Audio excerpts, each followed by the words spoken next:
Have you ever wondered what you would do if you were on the verge of losing someone you love, knowing that the only person who could help seems too far away to arrive in time?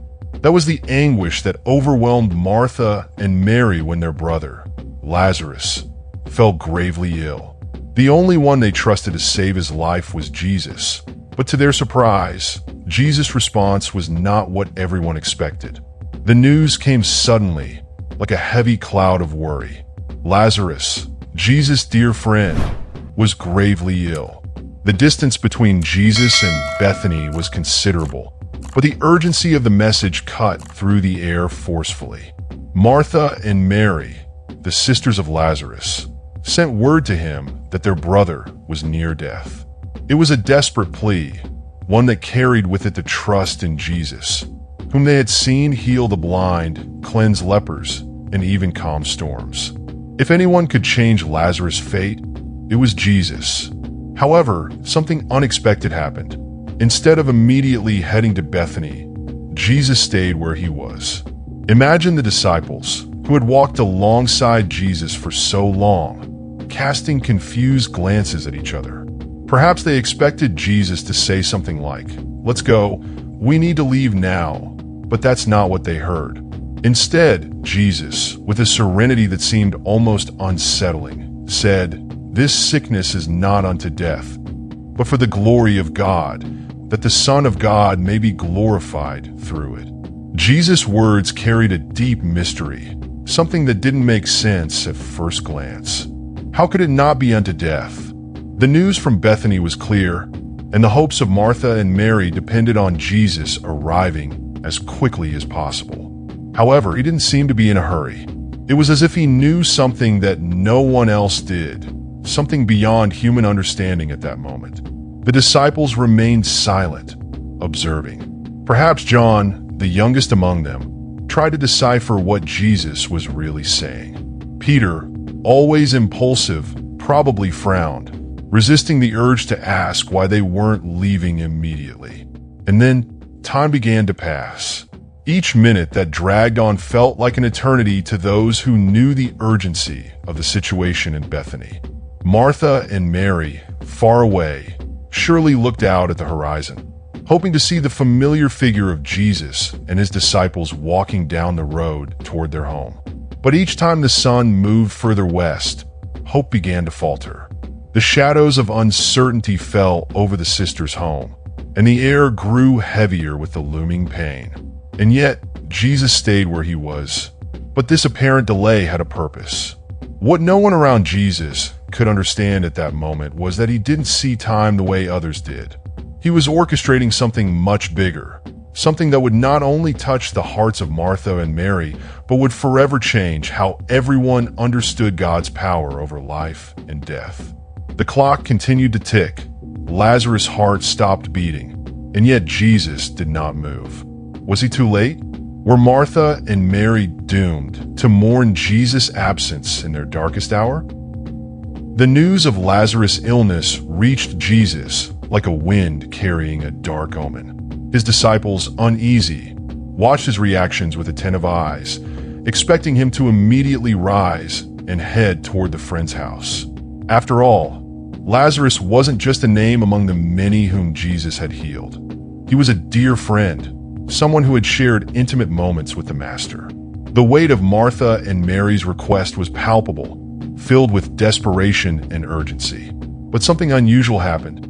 Jesus stayed where he was. There was no rush in his actions. He didn't rise immediately, nor did he begin the journey to Bethany, as so many expected. Instead, he spoke, almost as if revealing a key to a divine mystery.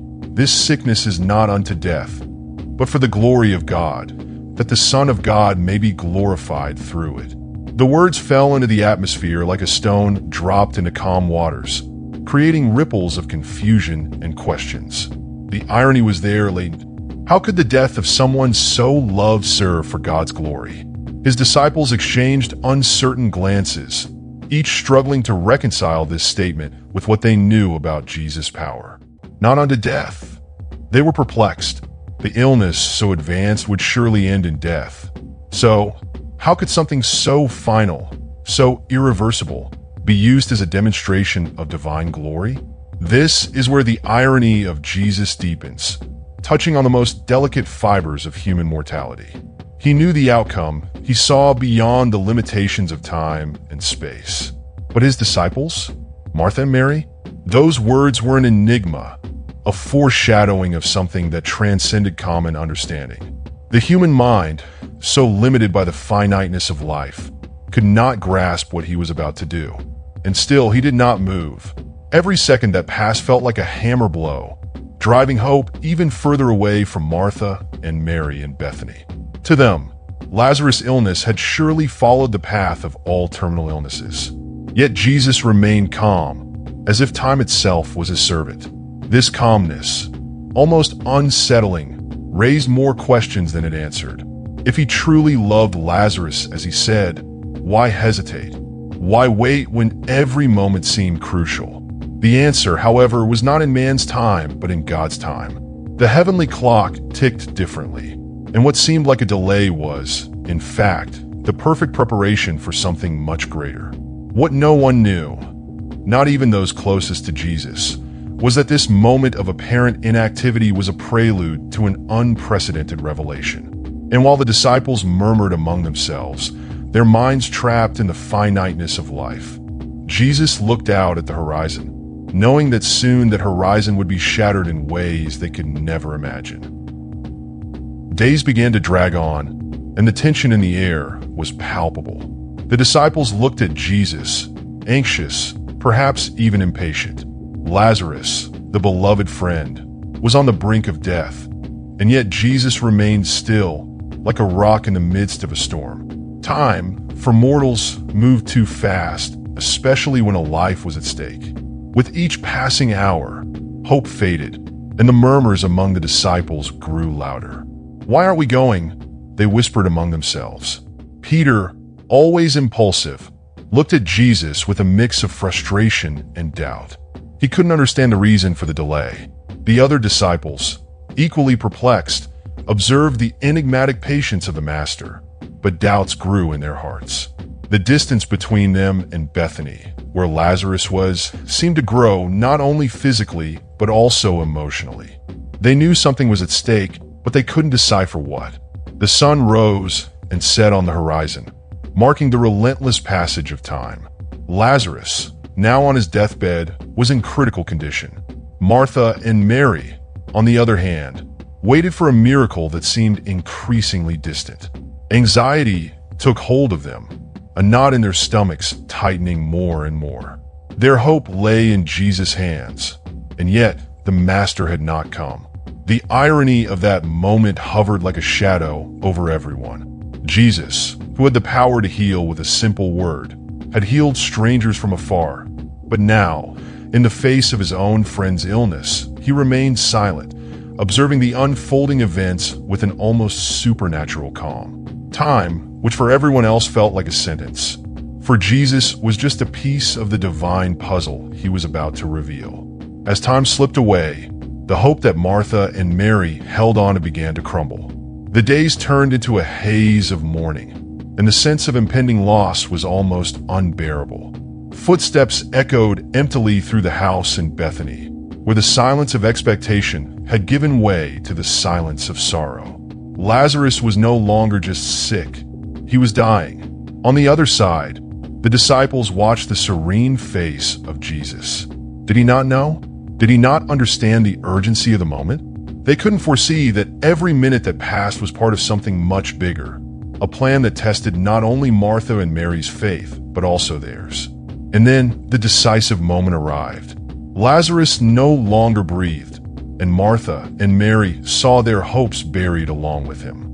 Grief consumed the house, and tears flowed freely. Meanwhile, Jesus looked at his disciples and, with the tranquility that always accompanied him, said it was time to leave. When Jesus finally announced that it was time to leave, his disciples were surprised. The silence that had accompanied them for days was broken by this unexpected declaration. "Our friend Lazarus sleeps, but I go that I may wake him up," said Jesus, his words once again filled with mystery. The disciples, still unable to comprehend the depth of what was happening, thought he was talking about literal sleep. If he sleeps, he will get well, they responded, believing that rest might be a sign of recovery. But Jesus, with patience and divine serenity, clarified, Lazarus is dead. Those words, simple and direct, made an immediate impact. The shock was palpable. Lazarus was dead. The dear friend, whom everyone had expected Jesus to heal, had succumbed to illness. The idea that Jesus had waited, that he had allowed Lazarus to die, seemed inexplicable to them. Why wait so long, only to arrive too late? Silence fell over the group again, but this time, it was a silence heavy with the understanding that something much bigger was in motion. Jesus knew exactly what he was doing, but those who followed him were still trapped in their limited perspective. To them, death was the end. To Jesus, it was only the beginning of something extraordinary. Jesus' wait, which seemed incomprehensible to the disciples, was in fact intentional. He was about to reveal the fullness of his mission and show that, in his presence, not even death could prevail. Lazarus' illness, which ended in his death, was not just a personal tragedy, but an opportunity for God's glory to be manifest in an undeniable way. While the disciples pondered Jesus' words and struggled to understand the purpose of this late journey, he walked with determination. Every step Jesus took toward Bethany was a foreshadowing of something none of them could foresee, a demonstration of power that would shake the foundations of their understanding of life and death. In Martha and Mary's hearts, however, the wait had a much different taste. Their hope, once strong and unshakable, had been crushed by Lazarus' death. The pain of their loss was raw, and the feeling that Jesus, their master and friend, had taken too long only intensified the wound. They had waited, believing he would come, but now, everything seemed lost. Still, Jesus continued. The road to Bethany was shortening, and he knew that soon he would meet the sisters' grief, the crowd's tears, and Lazarus' tomb.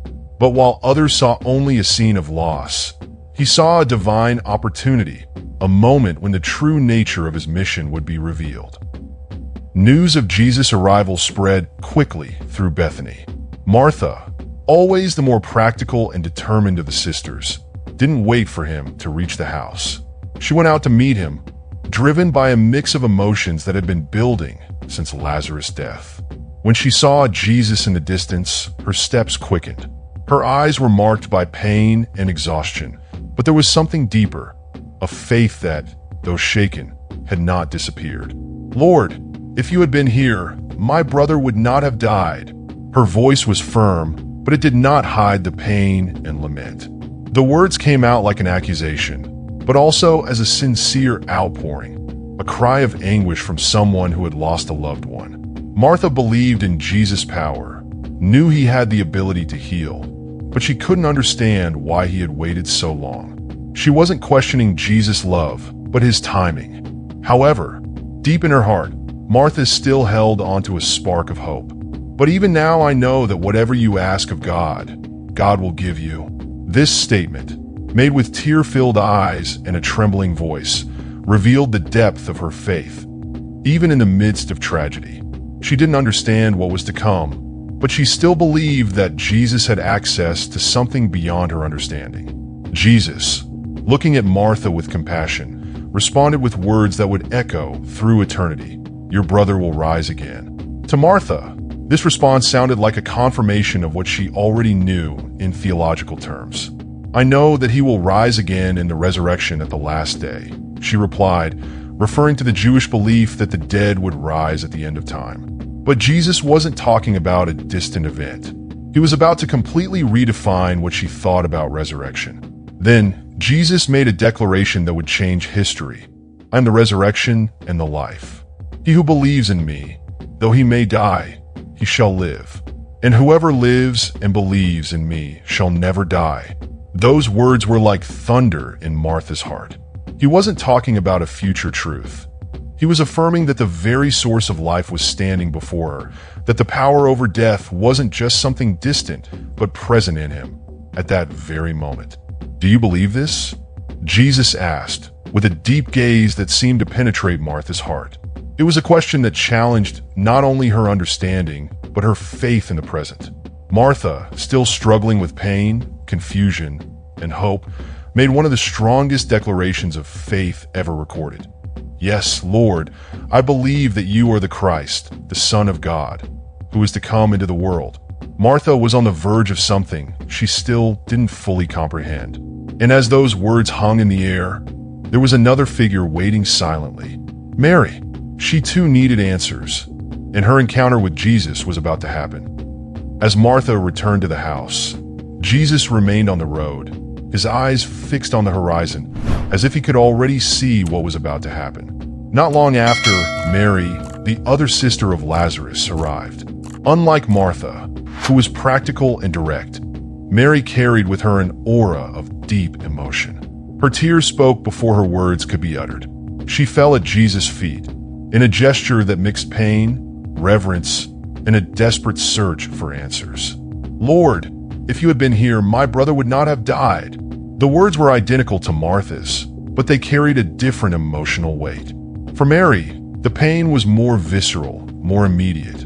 She wasn't just expressing disappointment, but raw, deep, almost unbearable anguish. The atmosphere around them seemed to freeze for a moment. Mary's tears were a reflection of all humanity's grief.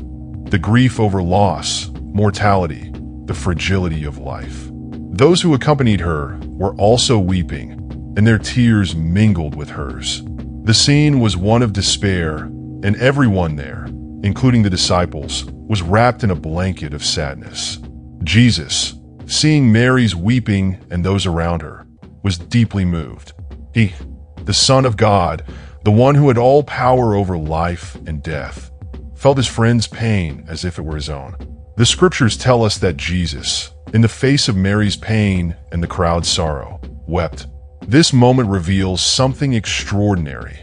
The compassionate heart of God, embodied in Christ, breaking along with human suffering. But there was more in that scene than just tears. The declaration Jesus had made earlier, "I am the resurrection and the life," began to echo amidst the pain, like a faint light emerging in the darkness. What he was about to do would be the ultimate demonstration of the power contained in those words. Martha believed in the future resurrection on the last day, but Jesus was about to change that perception completely. His words, which until then might have seemed like a distant promise, were about to manifest before everyone's eyes, there on that road, next to Lazarus' tomb. Death, the final enemy, was about to be directly confronted, and life, embodied in Jesus, was about to prevail in a way that no one expected. And then, with eyes still wet and a heart pounding with the emotion of the moment, Jesus asked to be taken to Lazarus' tomb. He knew the time had come. However, while the crowd still wept and the atmosphere was filled with sadness, there was a sense in the air, a tension between what seemed like defeat and the foreshadowing of an imminent victory. When Jesus approached Lazarus' tomb, the scene was devastating. Mary, still at Jesus' feet, wept with an intensity that reflected the depth of her pain. Her tears were not just an expression of her loss, but also of what she believed to be a missed opportunity. She loved Jesus, trusted him, but couldn't avoid the feeling that if he had arrived earlier, Lazarus' death could have been avoided. The crowd that accompanied Mary was also immersed in grief. Their cries echoed through the place, and each sob seemed to underscore the same unspoken question: why did Jesus delay? The shared grief was heavy and enveloping, a shadow that hung over everyone there. Those who had seen Jesus heal the sick, give sight to the blind, and even multiply food, now looked at him with a mix of reverence and frustration. Could not he who opened the eyes of the blind also have kept this man from dying? That whisper ran through the crowd like a current of doubt, questioning, unknowingly, the divine purpose that was about to be revealed. And while the murmurs of the crowd intensified, Jesus once again felt a deep emotion, a mix of compassion and sorrow. He, the Son of God, who carried the power to heal and bring life, was at that moment sharing his friend's pain in a way so human and tangible. Seeing Mary weep, and the crowd mourning around her, hit Jesus' heart in an intense way. He not only knew their pain, he felt it, And then something extraordinary happened. Jesus, who had always been seen as unshakable, who was often the firm rock in the midst of the storm, wept. Jesus wept. These words, though brief, carry an indescribable weight. The Son of God, the Savior of the world, allowed himself to shed tears. He, who had power over life and death, chose to share in human vulnerability at that moment. His tears were not just a personal expression of sadness, but a silent declaration of divine empathy. He wasn't just weeping for Lazarus, but for all those who face the pain of separation, for the fragility of life in the face of death. The one who controlled the universe, who could have prevented Lazarus' illness and death, was now weeping. It was as if, at that moment, heaven leaned down to embrace humanity's pain. Mary and Martha's pain, the crowd's anguish, and even the disciples' disbelief. All of it resonated in Jesus' heart. He not only saw their tears, he felt them. And on a deeper level, Jesus wept for the human condition as a whole. Death, that cruel enemy that had plagued humanity since Eden, stood before him. It was a painful reminder of why he had come into the world. His tears were a declaration of war against death, a foreshadowing of what was about to happen. Jesus knew that soon he would face death itself and triumph. The crowd around him, seeing Jesus weep, wondered, see how he loved him. There was a mixture of awe and admiration in those words. They saw the master not just as someone with power, but as someone with a heart. The irony, however, was unfolding. Many still questioned why he hadn't prevented Lazarus' death if he loved him so much. They still didn't know that Jesus had something much greater in mind, something that would exceed their expectations. But Jesus' tears would not be the final word. In that moment of sorrow and sadness, there was a foreshadowing of hope. The time for mourning was drawing to a close, and an unprecedented miracle was about to unfold. Jesus, wiping his tears, turned toward the tomb and asked for something that would shock everyone. With a firm and decided voice, he ordered, "Take away the stone." The crowd, confused, hesitated. But what was about to happen would forever change the way everyone there saw life and death.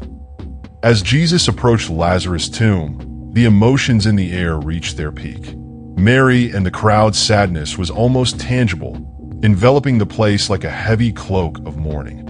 Those around him, who knew of Jesus' power, still couldn't understand why he had let this happen. Lazarus' death seemed final, and the tears of Mary and Martha were a reflection of what everyone felt, an irreparable loss. It was at this moment, amidst the collective pain, that Jesus' heart was touched deeply. He, who carried within him the divine mission, felt the impact of human loss like never before. Though he knew what he was about to do, Jesus did not remain distant from the pain they felt.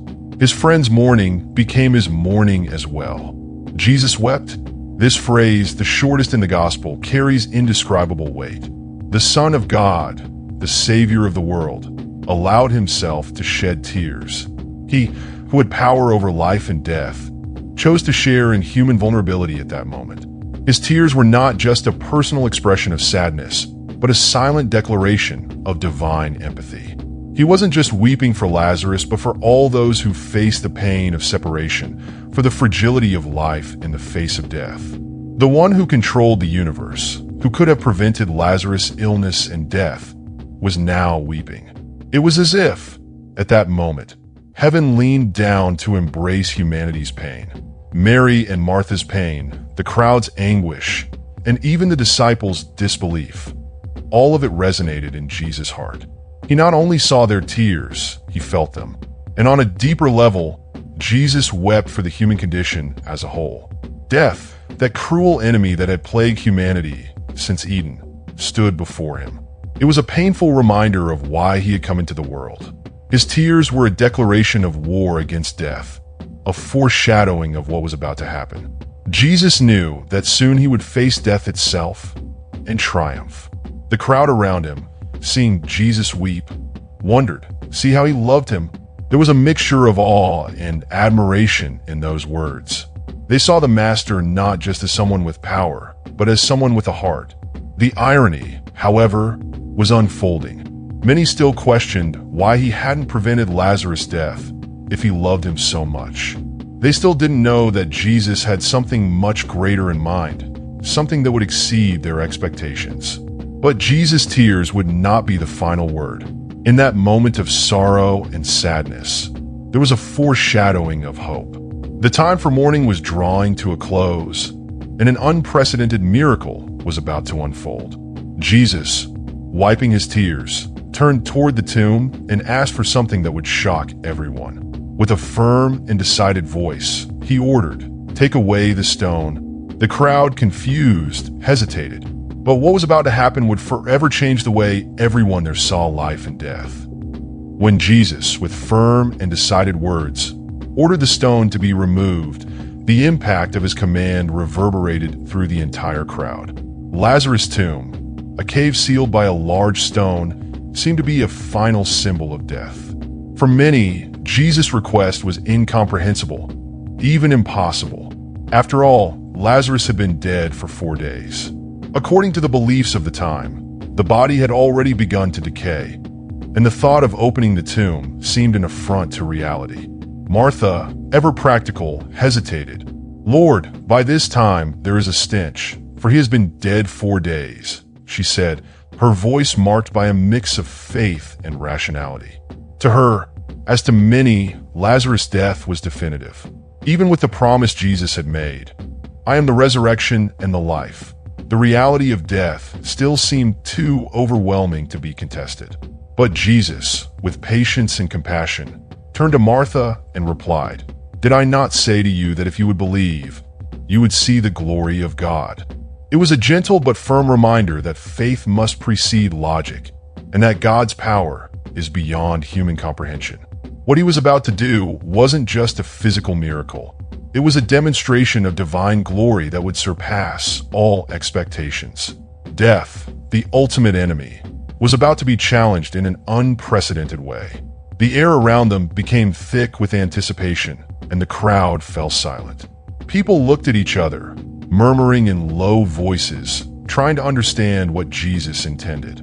The tension was palpable. Those who had wept for Lazarus now found themselves wondering, what exactly was happening? It was as if everyone was trapped between disbelief and a faint hope they barely dared to nurture. The disciples, who had traveled with Jesus, also stood still, watching every movement with intense attention. They had seen many miracles, blind people seeing, paralytics walking, even the dead being raised, but nothing compared to what was about to happen. This wasn't just another miracle.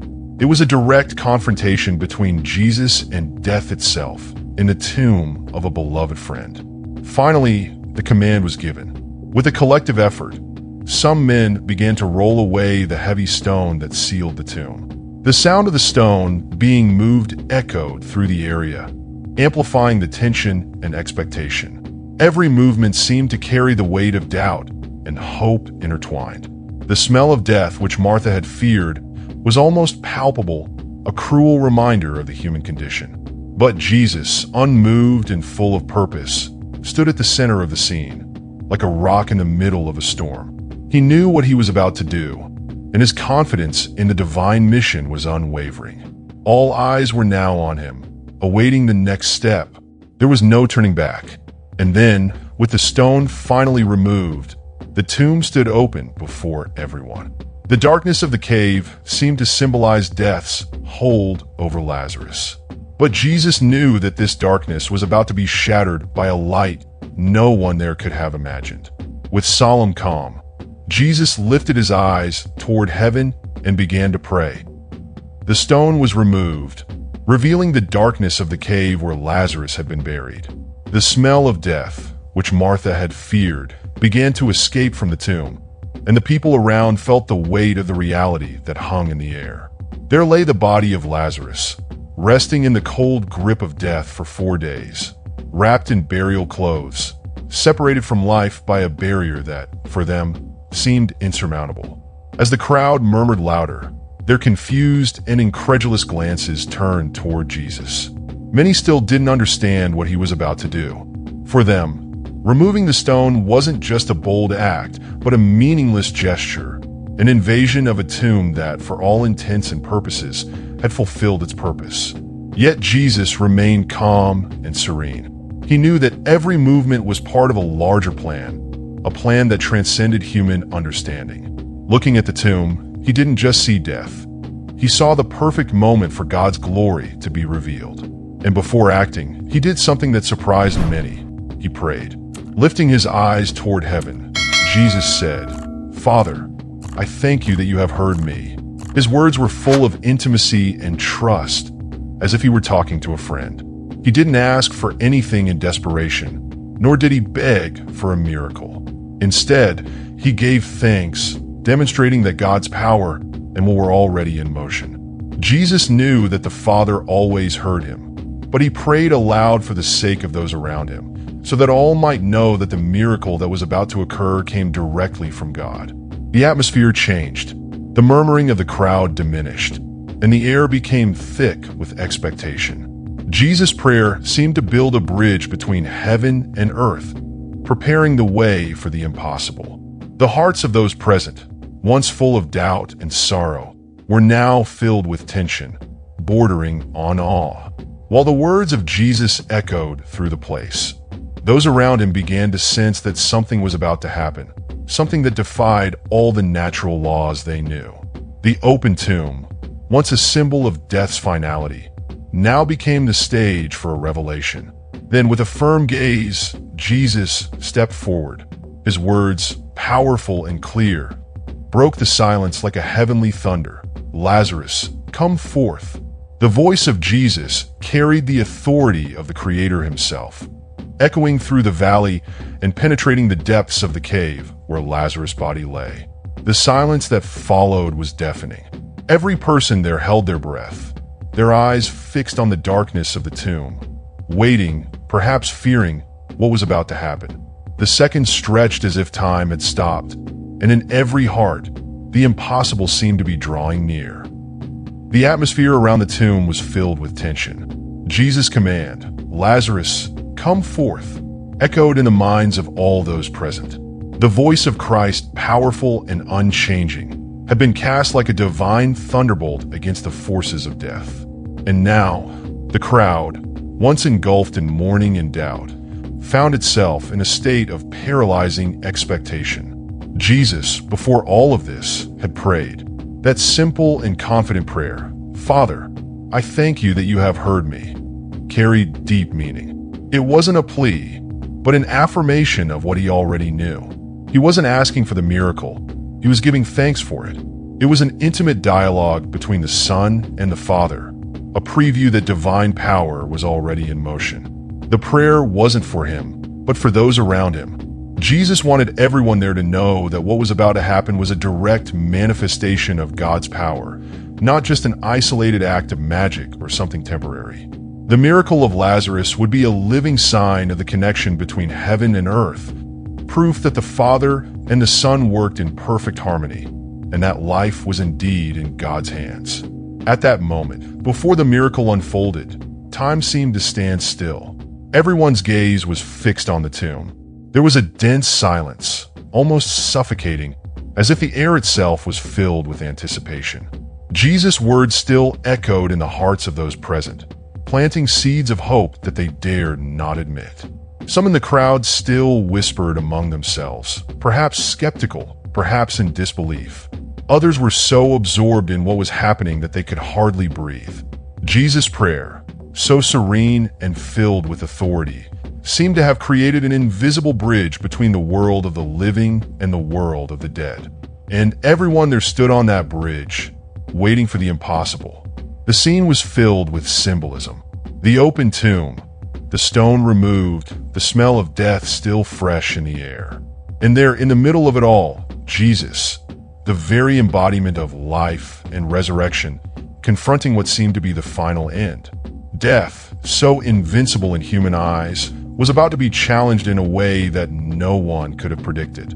Then, as if time itself responded to Jesus' command, something began to move inside the tomb. The people stood motionless, their eyes wide open, hearts racing. The burial cloths that had wrapped Lazarus began to stir. The impossible was unfolding before their eyes. But what they were witnessing was much more than just a return to life. It was the very glory of God being revealed, a light about to pierce through the darkness of death. The silence that had gripped the scene was broken by a subtle, yet unmistakable movement inside the tomb. Every heart in that crowd seemed to stop for a moment. The darkness that surrounded the cave, the smell of death that everyone had anticipated, was now giving way to something that defied all human logic. All eyes were fixed on the entrance of the tomb, where Lazarus' figure began to emerge. "Lazarus, come forth!" Jesus had called out with authority, and the echo of his words seemed to reverberate through the crowd. Many had believed death to be a final sentence, unbreakable, but right there, before their eyes, the impossible was happening. Lazarus, wrapped in burial clothes, began to step out of the darkness of the tomb. His body was covered in the linens that had been prepared days earlier when he was laid to rest. The eyes of the crowd were glued to him, many in shock, others with tears of disbelief. Lazarus' slow, deliberate steps out of the tomb were like a breath of life amidst death, a light cutting through the darkness. His steps were slow but sure. Each passing second seemed to stretch the astonishment. How could someone, dead for 4 days, now be standing, responding to Jesus' call? The tears of pain shed by Martha and Mary now gave way to tears of surprise and joy as their hearts, once crushed by grief, began to swell with renewed hope. Jesus, still with the same serenity with which he had prayed, now turned to those around him and commanded, "Loose him and let him go." Jesus' words, though simple, carried deep symbolism. This was not just about removing the physical cloths that bound Lazarus, but about setting him free from the very grip of death. That which had held him captive, the death that had claimed him, now had no power over him. The crowd, still stunned, began to move. Some rushed to untie Lazarus' burial linens, while others watched in silence, unable to process what their eyes were witnessing. The impact of this moment was far greater than just a life restored. It was a proclamation of Jesus' power over death, a declaration that, with him, the impossible became possible. The murmurs among the crowd grew as people tried to comprehend what they had just witnessed. The air was filled with emotion, and those who had doubted now found themselves in awe, perhaps even ashamed of their lack of faith. "How is this possible?" they asked. Lazarus' return to life was not just a miracle, but a statement that death does not have the final word in the presence of Christ. What had seemed to be the absolute end had now become a new beginning. As Lazarus finally breathed the open air, free from the bindings that had held him, the crowd moved as if in a dream, trying to reconcile the reality before them. But one thing was clear: nothing would ever be the same after this. And now, with Lazarus returned to life, a new understanding of who Jesus was began to blossom. But far away, not everyone was so amazed. For some, this event would be the start of something much darker. The resurrection of Lazarus was more than just a spectacular miracle. It was a profound revelation of Jesus' power over death itself, a tangible demonstration that, in him, eternal life is a real promise. The final scene, with Lazarus free from the bindings of death, symbolizes the freedom that Jesus offers to all who believe in him. What seemed to be the final end became the beginning of new hope, of victory over the greatest enemy, death. But this story wasn't just about Lazarus. It's about all of us. Death, whether physical or spiritual, doesn't have to be the end. Jesus shows us, through this miracle, that he is the resurrection and the life, and that in his presence, not even the darkness of the grave can prevail. And it's this same promise that he extends to us today, that through him, we can find a life that goes beyond what the world has to offer. If you've ever faced moments when everything seemed lost, remember that just as Jesus brought Lazarus back to life, he can also bring restoration and renewal to the areas of your life that seem dead. This miracle challenges us to believe, even when hope seems gone, and to trust in God's perfect timing, which often defies our understanding. And if this message touched your heart, I invite you to reflect on Jesus' promise for your life. Let him remove the stones that have been keeping you from living fully and experience the freedom that only he can bring.